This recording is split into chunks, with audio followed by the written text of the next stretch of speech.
दो अंकों से बनी एक संख्या एवं उसके अंकों को उलटने पर बनी संख्या का योग 66 है। यदि संख्या के अंकों का अंतर 2 हो तो संख्या ज्ञात कीजिए। यहाँ पर दे रखा है 2 अंकों से एक संख्या बनी हुई है जिसमें इकाई का अंक होता है और दहाई का अंक होता है। तो हम यहाँ पर मान लेते हैं कि इकाई का अंक y है और दहाई का अंक x है। माना इकाई का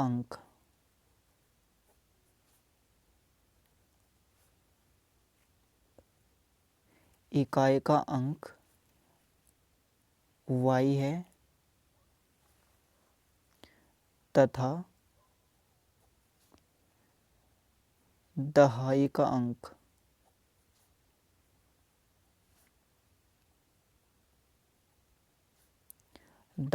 अंक है x। आप चाहो तो इकाई का अंक x को मान सकते हैं और दहाई का अंक y को। जब हमारे पास 2 अंक है इकाई का और दहाई का तो हमारे पास कोई एक संख्या भी आती है तो हम उसको कहते हैं वास्तविक संख्या। अतः वास्तविक संख्या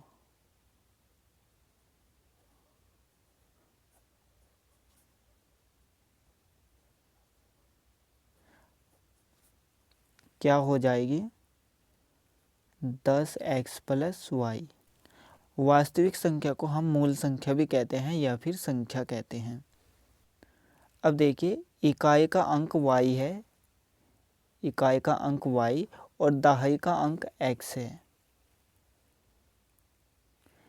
इसको हम लिख सकते हैं 10x प्लस y। क्यों लिख सकते हैं? जैसे कि एक संख्या 25 है, इस संख्या का इकाई का अंक 5 है तो हम 5 को यहाँ पर लिखेंगे और प्लस का निशान लगाएंगे और इसको लिख सकते हैं हम 20। 20 क्यों लिख सकते हैं? क्योंकि दहाई कितने की होती है 10 की और 2 अंक लिखा हुआ है तो हो जाएगा 2 गुना 10 यानी कि 20 प्लस 5। तो हमें यहाँ पर भी ऐसा ही करना है। ये दहाई का अंक है तो 10 से गुणा करेंगे और जो अंक है उसको लिखेंगे गुणा में।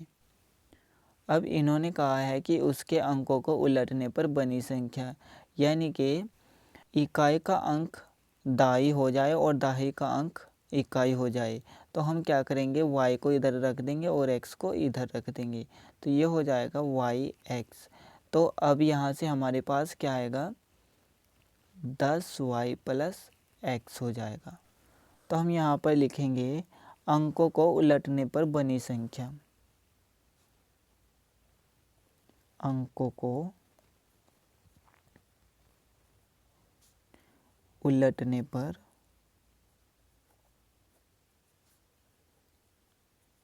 बनी संख्या।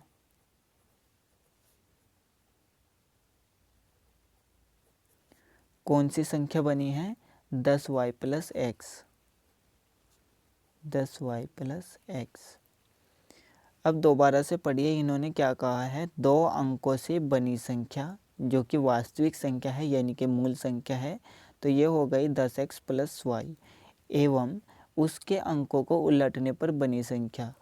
अंक उलट दिए तो संख्या क्या आई 10y प्लस x। इन दोनों संख्याओं का योग 66 है यानी कि इसको और इसको अगर हम जोड़ दें तो क्या आएगा 66। प्रश्नानुसार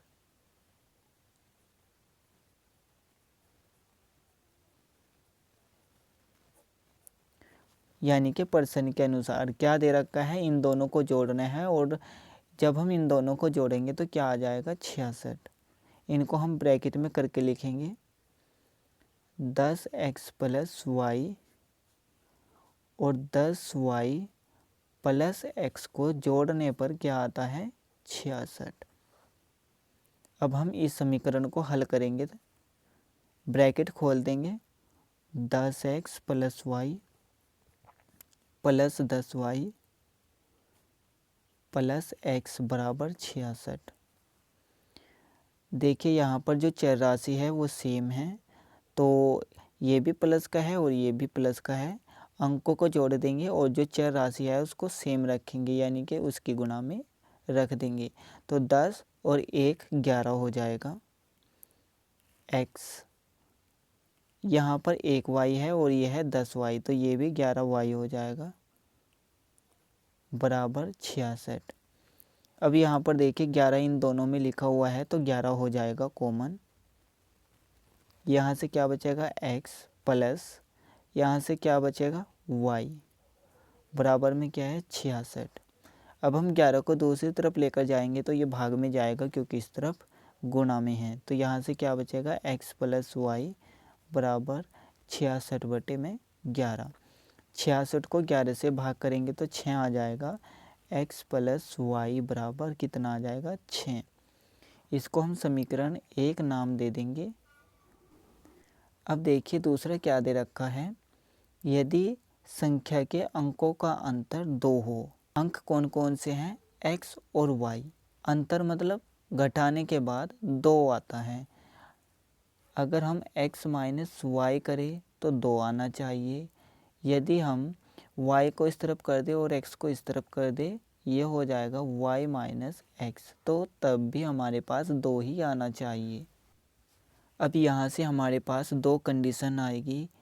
पहली हो जाएगी x माइनस वाई बराबर 2 और दूसरी हो जाएगी y माइनस एक्स बराबर 2, क्योंकि हमें ये नहीं पता कि x में से y को घटाना है या फिर y में से x को घटाना है। तो अब हम क्या करेंगे, एक बार इस समीकरण को इसके साथ लेकर हल करेंगे और एक बार इस समीकरण को इसके साथ लेकर हल करेंगे।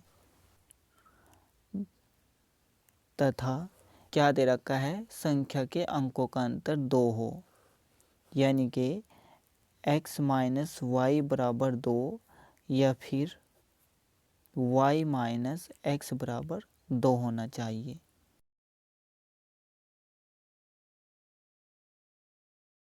ये समीकरण 2 हो जाएगी और ये हो जाएगी समीकरण 3। एक बार इन दोनों समीकरणों को लेकर हल करते हैं। x प्लस वाई बराबर 6 और दूसरा हो जाएगा x माइनस वाई बराबर 6। अब हम इन समीकरणों को क्या तो विलोपन विधि से हल कर सकते हैं या फिर प्रतिस्थापन विधि से। तो यहाँ पर देखिए एक y प्लस में है और एक y माइनस में है, तो यहाँ पर ये y 0 हो जाएगा। तो हम क्या करेंगे, यहाँ पर विलोपन विधि का प्रयोग करेंगे। विलोपन विधि का ये मतलब होता है कि क्या तो हमें इन दोनों समीकरणों से x को हटाना होता है, यानी कि विलुप्त करना होता है, यानी कि गायब करना होता है, या फिर y को हटाना होता है। तो यहाँ से y जो है गायब हो जाएगा, क्योंकि अगर हम इन दोनों समीकरणों को जोड़ देंगे तब।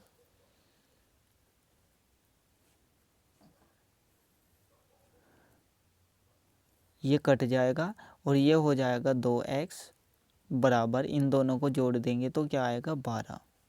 2 को दूसरी तरफ लेकर जाएंगे तो ये बटे में चल जाएगा।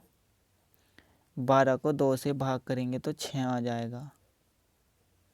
अब हमें क्या करना है, x का मान समीकरण 1 में रखना है या फिर समीकरण 2 में रखना है। तो मैं क्या करूँगा, x का मान समीकरण 1 में रख दूँगा। x का मान समीकरण 1 में रखने पर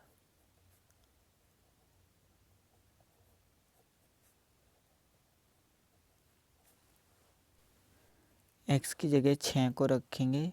6 प्लस वाई बराबर 6। यहाँ पर 2 आएगा, 6 और 2 हो जाएगा 8। 8 को 2 से भाग करेंगे तो 4 आएगा। x का मान कितना हो जाएगा 4। यहाँ पर भी 4 रखेंगे x के स्थान पर। 4 को हम दूसरी तरफ लेकर जाएंगे तो ये माइनस में चला जाएगा, क्योंकि इस तरफ प्लस में है। तो y बराबर हो जाएगा 6 माइनस 4। 6 में से 4 को घटाएंगे तो 2 आ जाएगा। तो हमारी वास्तविक संख्या क्या हो जाएगी, y के स्थान पर 2 और x के स्थान पर 4, यानी कि 42 हो जाएगा। अतः मूल संख्या या वास्तविक संख्या क्या है 10x प्लस वाई।